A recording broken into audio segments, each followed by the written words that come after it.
Welcome to the Wiggly Podcast. This week is a real special. Natural England looks after Moccas Deer Park, and Moccas Deer Park is a mystery to everyone who lives around and about. We know there's a special beetle that no one else has on the planet. We know there's some of the oldest oaks in the world, I think. That's what legend says, but none of us are allowed to go to Moccas Deer Park.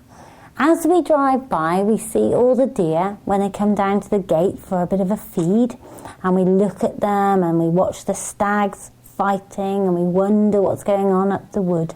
But basically, despite living 3 miles away, I've only ever been in Moccas Deer Park 3 times. The first was one of my first rides on Billy's bulldozer, as he cleared the woods and took me right up high into the trees, and I can remember being absolutely terrified because it seemed like we were going to topple backwards.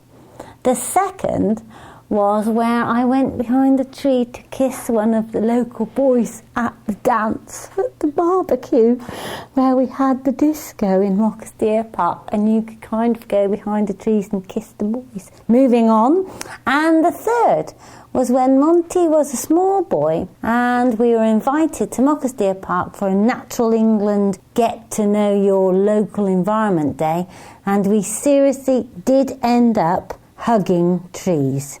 Tree hugging. Bit odd, that.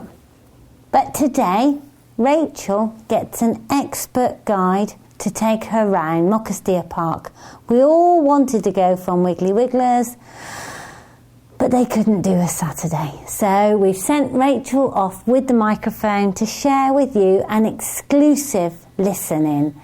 Never been heard on the radio before, never had this much access, a special little wiggly treat for you. Let's find out all about it. Now, don't worry about the sound effects, they're the wind. And we've now applied a nice helmet to the wiggly marantz so that next time we go, there's less wind noise. But any is not Rachel going... It's the wind.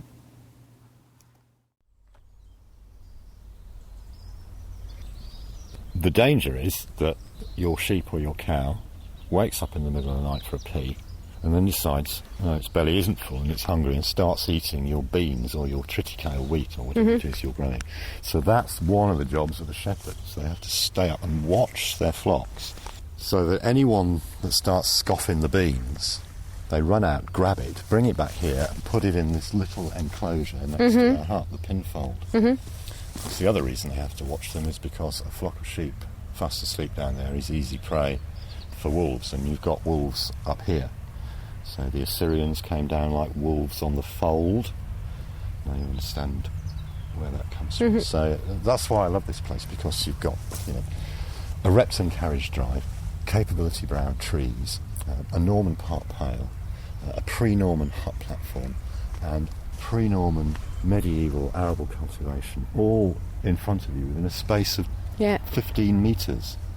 It's just an extraordinarily wonderful place once you start to understand it and interpret the humps and bumps on the ground.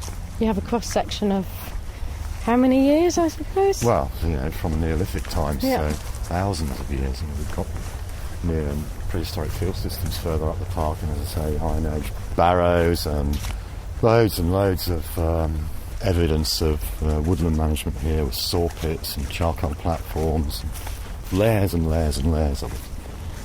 So how large is the park? Well, that's a good question. Originally, at its biggest extent during the Norman period... Ooh, what was that? It was a mushroom, was it? Yeah, well, this is one of the... There's a larger one here. These are really nice, and these... Wow, colour of them. Yeah. It's fantastic, red. These are called waxcap mushrooms. And they come out at this time of year, and there's lots of different sorts of them. Yep. But many of them are brightly coloured, reds, purples, greens, yellows, and they're really good indicators of ancient grassland that hasn't been agriculturally intensified. So you can get a handle on how intensive the management of grasslands has been by counting the number of different species of these waxcap mushrooms that you find. I don't know what this one is without pulling it up, and I don't want to pull it up because it's nice. I think this is one that's actually called parrot cap. It's the most fabulous red, isn't Beautiful. it? Cerise sort of red colour. Are these edible? They're edible, but they don't taste very nice. Ah. So they won't kill you, but I wouldn't recommend eating them. So we were talking about the size of the park. Oh yeah, okay. So at the sort of height of the Norman era, it was very big. It stretched from where we are now, almost on the road, right up to the top of the ridge and down the other side of the ridge into the Golden Valley. So it was thousands of acres at that point. And when it contracted, the size of the present National Nature Reserve is about 400 acres. Sorry, I still work in acres. I can't do hectares. That's fine. But excitingly, we can't see it from here, but in the 1950s, the family had to sell off part of the park to pay death duties. And that was sold on, and all the trees were chopped down, and it was replanted with alien conifers. But very excitingly, 3 years ago, the Woodland Trust managed to buy that 100 acres that had been sliced off the park in the 1950s. And they've now leased that to Natural England, so we're now starting to manage that. And we'll be restoring it. We'll be taking the conifers out and replanting with oaks and other things, and restoring it eventually in 300 years' time to something that looks like this. And that bit on the top will be open to the public, so people will be able to wander up there, and you get the most jaw-dropping, achingly beautiful views from the top, because you can look out into England across the Wye Valley and down to Hay Bluff, across the Malvern Hills. You can see them all. And looking west, you look across the Golden Valley and you can see the Black Mountains and the Brecon. It's absolutely stunning views from there, which is one of the reasons why it's part of the park, because certainly one of Capability Brown's big tricks was to design fantastic views for you, and surprise views. And so that's why that was in the landscape park originally, so that Capability Brown could play about and produce wonderful views for you. So where we parked on the other side of the road, did that look like Parkland as well? Yes, it is. So Moccas Court is on the other side. So, okay, you have to understand how an 18th century country estate was classically laid out. So you had your house, Moccas Court, beautiful, beautiful Georgian house, typical red brick square Georgian mansion on the banks of the Wye. Immediately around your house you would have what we call the pleasure grounds, which were very highly landscaped, highly managed. Then coming away from the pleasure grounds, you would then go into the park, the home park, which is where we parked our cars, which was parkland, but it would have been fairly intensively managed to produce an income. And then the next step away is your deer park. So that's the house, pleasure grounds, home park, deer park. And the deer park is wilder still. So you're going from deliberately moving through from a very highly manicured, well-presented pleasure grounds, progressively into wilder and wilder landscapes until you get into the deer park. And we still haven't seen any deer yet. They're very shy. So what we're going to do is just wander across and look at the oldest tree in the park. Oh, goody. Is it this one here? No, that's only about 600 years old.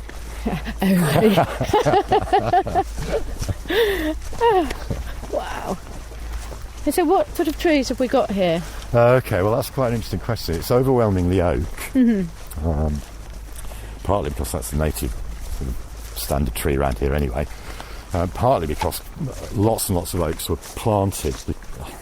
And it's quite complicated, and you have to go back to the politics and the culture of the time when John Evelyn was writing Silver, which was, on the face of it, a great treatise on forestry, but was actually a political tract, with the oak being the sort of iconic symbol of Englishness, and the oak was so important because it was so bound up with making ships, which is what made Britain. Great. So at that time, the oak was a really iconic tree because it stood for power and character of, well, England, effectively, rather than Britain. And so a lot of oaks were planted at that time. But also here, there are a lot of horse chestnuts and a lot of sweet chestnuts, neither of which are native to Britain. They're the main tree species here. The sweet chestnuts and horse chestnuts are sort of dual-purpose trees because they make very nice landscape trees. I can't actually see a big one, but there's a 50-year-old sweet chestnut here, and they make superb, stunning feature trees. But they have lots and lots of sweet chestnuts and conkers, which fall to the ground, as do the acorns from the oak trees, and that's what helps to feed the deer herd through the winter. So they are a dual-purpose tree, and their importance for keeping the deer alive or getting them in good condition in the autumn so they go into the winter in good condition shouldn't be underestimated. So, no, this is the oldest tree in the park. Goodness. And I have to go and stroke her. It's the most amazing shape, isn't it? Yeah, well, that's the shape that they go when they get really, really, really old. Sort of bulbous. Yeah, vase-shaped. Vase-shaped, like yeah. A big vase, yeah? Yeah. There you go. You have to say hello to her. Hello. Wow. So how old is this tree, Tim? Well, that's what everyone wants to know, isn't it? That's funny. No cutting it down to count the rings. Obsessive. Well, you wouldn't be able to because it's completely hollow in the middle, so you wouldn't be able to do that anyway. It's a bit of an arcane science, ageing trees. It's somewhere probably between 900 and 1100 years old. You can call it 1,000 years old if it makes you happy. Where it's growing tends to support that age because what we're actually standing on is the boundary between two areas of medieval ridge and furrow, one out in front of us here and one just behind us on the top of that plateau, just up there. This was the boundary between two pre-Norman arable fields. So we know this boundary is pre-Norman, and there would probably have been a dead hedge along this boundary. And you can speculate that what happened was that an acorn fell into the dead hedge, or a jay flying over dropped an acorn into the dead hedge. That was protected from grazing because it fell inside a dead hedge. And it germinated sometime when this was an active boundary, so sometime pre-Norman this thing germinated. So saying it's 1,000 years old is probably not far wide of the mark at all, given that it's growing on a boundary that's 1,000 years old or older. I mean, what you say that it's hollow inside, but it's still quite leafy. Yep. But it all seems to be kind of around the edge. How does a tree of this age grow and sustain itself? Right, that's quite complicated. 50 words or less. No, can't do it in 50 words or less. The trees do two things in order to get old. One is to lower their canopy and get smaller, and the other is to hollow themselves. So let's think about those in turn. If you're a tree, you can't keep growing up. There's a natural limit to the height of a tree, because it physically can't pump the nutrients from its roots up above a certain height easily. So there's just a physico-chemical limit to how high a tree can get. It's also really stupid to keep growing high, because the higher you get, the higher your centre of gravity gets at the same time. So the more likely you are in a storm to blow over, the more inherently unstable you are, the higher you are. So that's why you don't get 18-foot tall people, because if they hadn't had a heart attack trying to pump their blood to their brains, they would have tripped over and fractured their skulls. So oak trees grow to sort of oak tree height. You can see that, they're growing to sort of oak tree height. They can't get any bigger than that. It's stupid to get bigger than that. But you've got to keep growing. If you stop growing, you die. So these trees are putting on girth all the time. And they're slowing down as well because they're getting old. So they're not as vigorous. So what they do is they kill their upper canopies. You can see that tree over there with the dead branches in it. There's nothing wrong with that tree. People see oak trees, stag-headed oaks, and they think, oh, it's ill, it's dying. What does stag-headed oak mean? Well, you get the Is dead that a stage? branches. Yes, Yeah. You can see the dead branches sticking out the top of that one. Yeah, straight and in this, front I of us. mean, this one and this here? one, yeah. And people think, oh, there's something wrong with that okay. tree. Well, there might be something wrong with it, but the chances are there's absolutely nothing wrong with it at all. What the tree is doing is killing its upper canopy and bringing its canopy down because it's less vigorous. And at the same time as it does that, it lowers its centre of gravity. So it makes it less prone to fall over as it gets older. Second thing you do is hollow your cells, because the amount of living tissue in a tree is very small, okay? It's just the bark and a little bit of live wood, sapwood behind it. The bulk of a tree is dead. Okay, so the bulk of a really small tree like this one, what's that, 20 years old, the bulk of that tree is dead already. It's only the few outer rings that are alive. Everything inside's dead. What the trees do is they hollow themselves by allowing fungi that are living under your feet in the grass into the tree to rot the dead wood inside, to turn the tree from a rod into a cylinder. And by becoming a cylinder, in most circumstances, that makes the tree stronger. It's able to withstand torsional stresses through gales and things much better than if it was a rod where it might just snap. So hollowing in trees is a natural phenomenon that the tree is in control of and does itself. But the key to the hollowing are these fungi that live in the ground, and unless you get the grassland management around the trees right, then the fungi will die. The one thing they really hate is agricultural fertilisers. So if you fertilise the grassland to increase the grass growth, that almost certainly will kill off the fungi under the soil. Mycorrhiza. The mycorrhizal. It'll kill off the mycorrhizal fungi, which then can't get into the tree to hollow it, so the tree can't hollow. But if everything's hunky-dory, then all the tree does is it slowly lowers itself. So, most of this canopy is nowhere near as old as the tree is. Yeah. You can see all this new vigorous growth coming out here, which is, all, in terms of the tree, extraordinarily young. But it can keep doing that. This tree's, it's old and it's battered and it's falling to pieces, and eventually it will just fall completely to pieces. And can you tell whether or not it's been struck by lightning at any point? Don't think this one has, no. Don't think so. And this is the famous tree that the Mocus beetle was first found in. And for many, many years, the Mocus beetle was only known in the UK from this tree. So it wasn't just restricted to Mocus Park, it was restricted to this tree for years and years and years. And subsequently, in the last few years, it's been found in a handful of other trees. Yeah. But the Mocus beetle's only known still from about 6 trees in the UK, and they're all in Mocus Park. And the larvae live inside the tree, eating the dead wood that the fungi have rotted. And so what sort of oak trees are they? Okay, well that's an interesting question. Full of interesting questions, I wish you hadn't me. asked me that. Most of them appear to be hybrids between peduncular oak and sessile oak. Probably natural hybrids. Geographically, we're on the sort of zone where sessile oak and peduncular oak come together, so that probably explains it.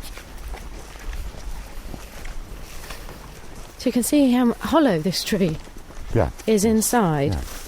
So this has lost this huge, huge limb. The tree, trees can heal small wounds when they lose limbs, but you can see that the size of this that gaping hole. This hole where the limb came off. 3 metres wide, isn't it? It's huge. Yeah, it's over 1 metre wide by. And is the mark around it a scar? Yeah, what I was going to say was that if it had been a smaller hole, what the tree tries to do is to close that hole up. And that's what these big rolls of bark are. This is bark growing to try and close this up. Okay. It never will, because the hole is just too big. But if it was a smaller hole, then it would successfully close it off. Because it's all right being a cylinder, but a cylinder with a hole in is not very good news, really. But again, you can see huge numbers of little holes of different sizes where all these beetles have emerged from this fallen limb. And this is one of the fungi that does the rotting. So this is the sort Wow, that's fabulous, isn't it? So this is the stage of the fungi that actually produces the spores. So these fungi will be the main mycelium of the fungus, the main body of it is inside the spawn and limb. And every now and again, not necessarily every year by any means, it shoves out these bracket bits on the outside, which is what everyone sees because you can see inside it. And these are what produce the spores.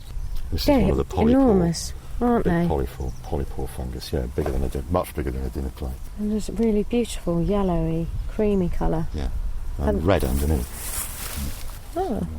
And they go hard. We have some. They do go hard. They go hard. These are quite young. They've only grown. They've only been growing a couple of weeks, but so they'll keep growing for another few weeks, and then they'll produce spores, and then they'll go really hard, and like wood. Yeah. Their job's done. They're dead. Then they'll stay on the tree until they drop off. But at this stage, these fungi are quite important for lots of other creepy crawlies that will live inside the fungi, and the larvae will eat the fungi. That's great, aren't they? So you mentioned before that there would have been wild boar and wolves here as well. Yeah, there would. What sort of creatures do we have here now? Well, we've got polecats, which are now quite common all around Herefordshire. See them dead on the road outside Wiggly Wigglers fairly regularly, unfortunately. I think I've seen one by the side of the road, actually sitting up near the Lug Meadows. Oops, squirrel. Yeah, plenty of them. Let's see what all these birds are. That's a nuthatch calling.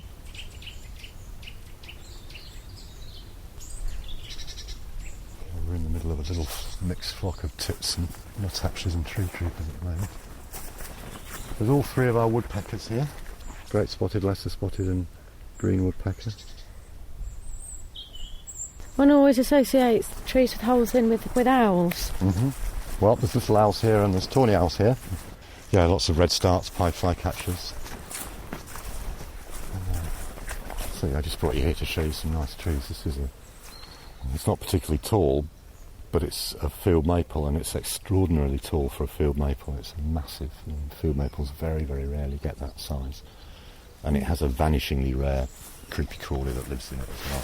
Let's go this way, watch the net. The leaves are just starting to turn, aren't they? Oh, yeah. And this is a lime.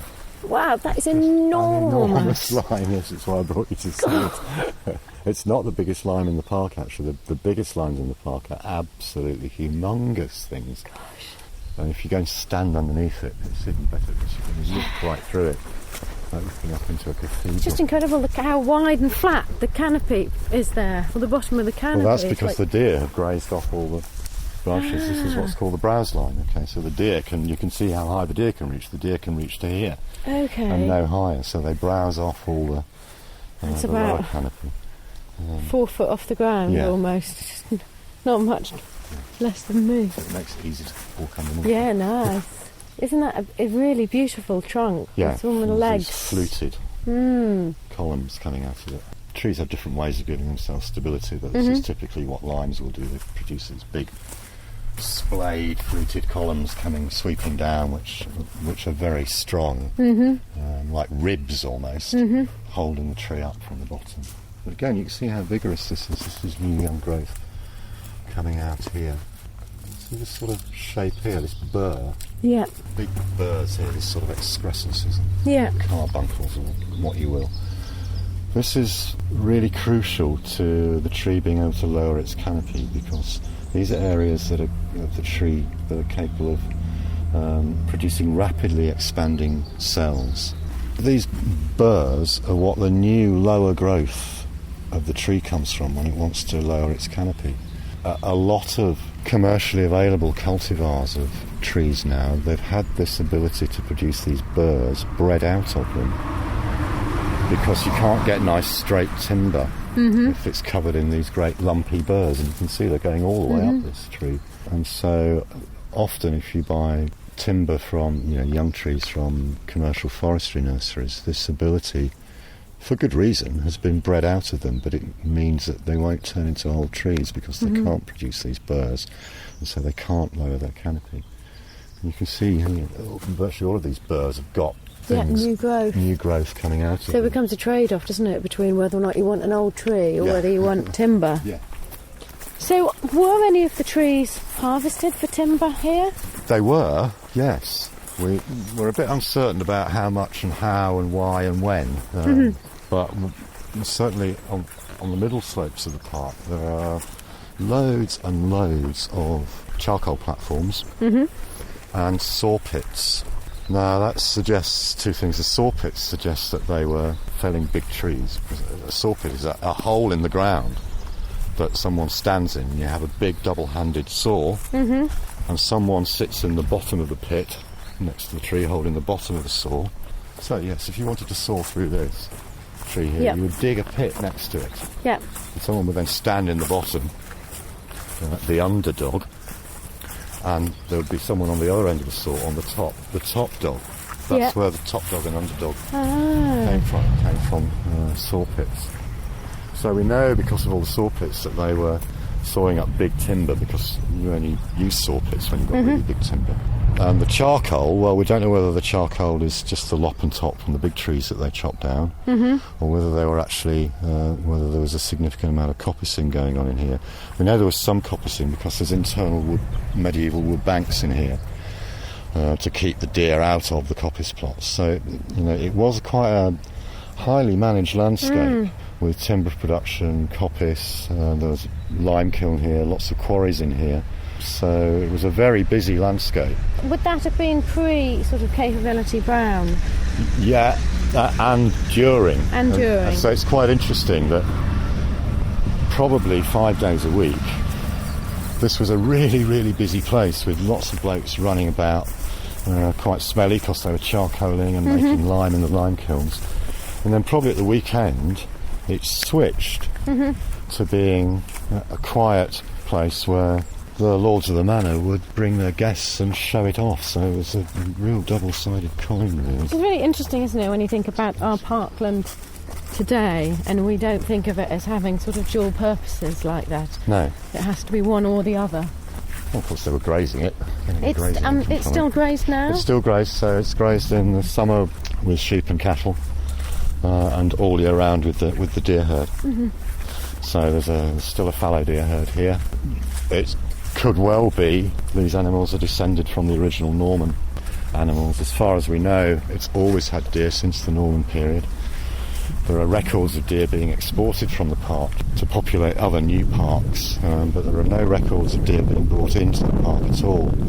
So we suspect that these are almost certainly descendants of the original Norman deer. So we've got a 1,000-year-old fallow deer bloodline here. Wow. And we still haven't seen any. No, we haven't, have we? Because they're very shy. So does the park extend up the hills there without right to the top. Unfenced? Yeah, there's a fence right on the top boundary. Okay. Just next to those conifers, which are the bit that the Woodland Trust has just bought and we're going to be converting back. Yeah. So you explained that it's owned by Natural England? No, it's not owned by Natural England. Ah, okay. It's owned by a family trust.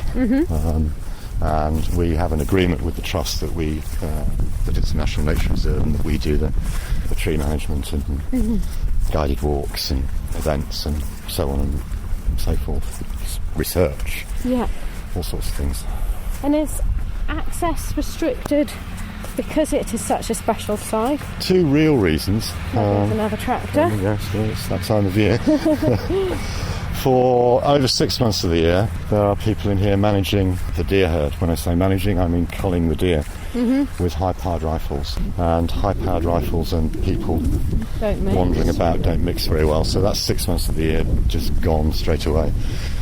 The thing we're quite concerned about is that if there was uncontrolled public access in here, it would completely disrupt the grazing patterns of the deer.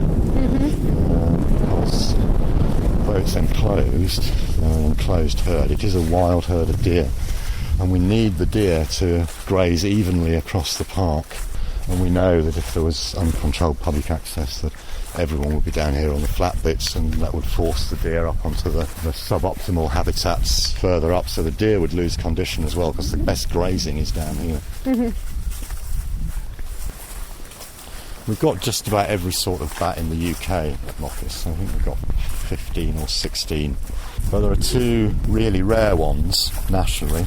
One's called Beckstein's bat and the other's called the Barbastelle bat. And they've both got UK populations which are tiny, in the thousands, just a few thousand of each probably across the UK. They seem to like ancient landscapes. They're quite picky in that they have quite specialised requirements for where they have their nursery roosts, particularly the Barbastelle. We call them Barbies. Barbies need a lot of old trees.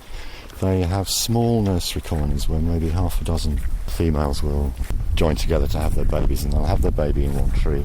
After a while, when you've got 6 lactating females and 6 pooing babies in a tiny little crack in a tree, it starts to get very smelly. And so quite regularly, every week or so, they'll move their nursery colony. They'll just get up and move to another tree, carrying their babies underneath them. And so they need a whole series of big old trees that they can move around. As if that wasn't bad enough, they're really picky about the places that they feed. They tend to like to feed in damper areas, and we know from work we've done here putting radio transmitters on the Barbies that the Barbies that breed in here, or at least the ones we've tracked anyway, go down and feed in the Golden Valley. So they will travel? They'll fly over the hill? They'll travel over the hill. They'll travel quite and long far distances, away. 20, 30 kilometres. Gosh. Sometimes. They don't go as far here, maybe 5, 10 kilometres here to feed and then come back again. And so they'll leave their babies in the tree, go off and feed 10, 15 kilometres away and then come back before dawn. But of course, that points up the fact that these places don't operate in isolation. You know, we could spend as much money as we wanted looking after Moccas Park, but if the habitat in the Golden Valley wasn't right for the Barbastelles, we'd have no Barbastelles in Moccas, no matter how much money we threw at Moccas. So it just points out that nowadays we have to take a much more landscape scale approach to what we do, and the Barbie's a classic example of that. So yeah, fascinating. A challenge. Yes. So we haven't talked at all about the water down here. Okay, well that's what's called the Lawn Pool. Lawn Pool. Lawn is a Norman French deer park word in origin, originally lawned, L-A-U-N-D. This is a russula, rather tatty russula mushroom. There are millions of different sorts of these and I can't identify them. So the patch of grass in front or behind your house that you call a lawn is originally derives from lawned, and a lawned or lawn was an area of grass that was kept deliberately short, managed short, in order to attract deer in to kill them. So that's what a lawn was originally. So what the area we've been walking around is called the lawn. The lawn pool is a natural pool created at the end of the last ice age, almost certainly by when a big ice block carved off the end of a glacier. In the middle of it, it has a fantastic uninterrupted peat sequence, 10,000 years of peat, completely uninterrupted and beautifully preserved, which has enabled lots of academics to reconstruct the post-glacial landscape and land use from the pollen that's in it right up to the present day. The nice sinuous outline with the water in it that you can see is a Capability Brown feature. And brown you had to have a Capability Brown water feature in your park. Just like if you've got the money, you have to have a Dermot Gavin steel thing with lights on. It's the same principle. And he specialised in sinuous water features, so he came in and he saw the lawn pool and he thought, well, hey, make a nice water feature out of this. So was the lawn pool actually, did it have water and we could probably see water? Very little, probably would have been more like a bog. More like a bog, which the middle still is. Yeah. But he came in with his drag lines and dragged out this sinuous outline around the outside. Fortunately, his drag lines couldn't reach very far, so the main body of the peat in the middle he couldn't reach, and it's still there. And we're drifting this way because I want to show you this fantastic ash tree. And completely hollow, and you can get right inside it. Oh, yeah. Can you see up the middle? You can, go in. I'm going to have a nose. Right. And disturb some bats. Watch out for the bats and watch out for the polecats, yeah. Right, bats I'm not too worried about. Polecats, possibly. Wow, and I can stand up and just see all the way up. It's good, isn't it? Yeah, that's really cool. Does it sound hollow? Sounds like cork. Yeah, it does. What to damage it. There we go. Squeeze out. Oh, look, there's a hornet's nest there. Where? That hole there. Can you see them coming out? Yeah. Don't you see that one on the left-hand side? Oh, yeah, so there is. Oh, well. I think they were off to the side. I think I was safe.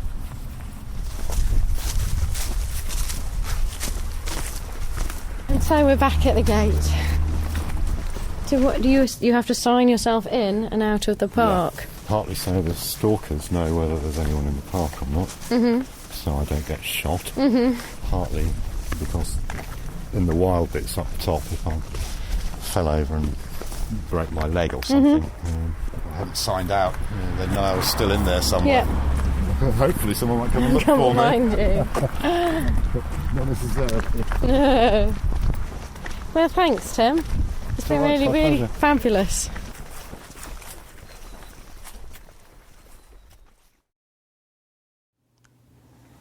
Wow, thanks for that, Rachel. Now it's time for a Montycast, a weekly fact on wiggliness. The Montycast, a weekly fact on wiggliness. At Wiggly Wigglers, Richard does the Wiggly talks on wildlife and gardening, and his favourites are the WI, Women's Institute. Another Montycast next week on the Wiggly Podcast.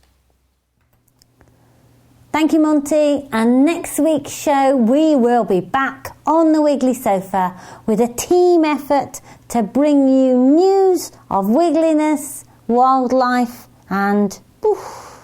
If you want to go to Wiggly Wigglers, go to www.wigglyWigglers.co.uk.